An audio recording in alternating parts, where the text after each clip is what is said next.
Universe के बारे में हम सोचते थे कि हम सब कुछ जानते हैं, लेकिन 2008 में साइंटिस्ट ने एक ऐसी चीज देखी जिसने बिग बैंग थ्योरी को हिला के रख दी।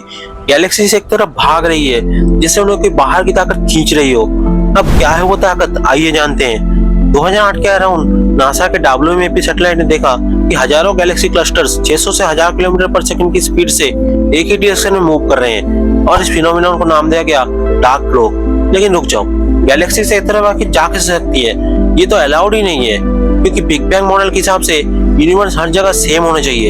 इसका मतलब है गैलेक्सीज रैंडम डायरेक्शन में मूव करनी चाहिए, पर ये सब गैलेक्सीज एक तरफ जा रही हैं। मतलब ये आखिर हो क्या रहा था? साइंटिस्ट के पास इसके 3 क्रेजी थ्योरीज है। सबसे पहला थ्योरी है हिडन स्ट्रक्चर्स। हो सकता है हमारे ऑब्जर्वेबल यूनिवर्स के बाहर कोई सुपरमैसिव ऑब्जेक्ट्स है जो गैलेक्सीज को खींच रहे हैं। दूसरी थ्योरी है मल्टीवर्स, या शायद हमारे यूनिवर्स के बगल में एक और यूनिवर्स है जो ग्रेविटेशनली हम पर इफेक्ट कर रहे हैं। थर्ड थ्योरी ये है कि हमारे पास इनकम्प्लीट फिजिक्स होने की वजह से हमने स्पेस टाइम को समझने में कोई बड़ी गलती कर दी है।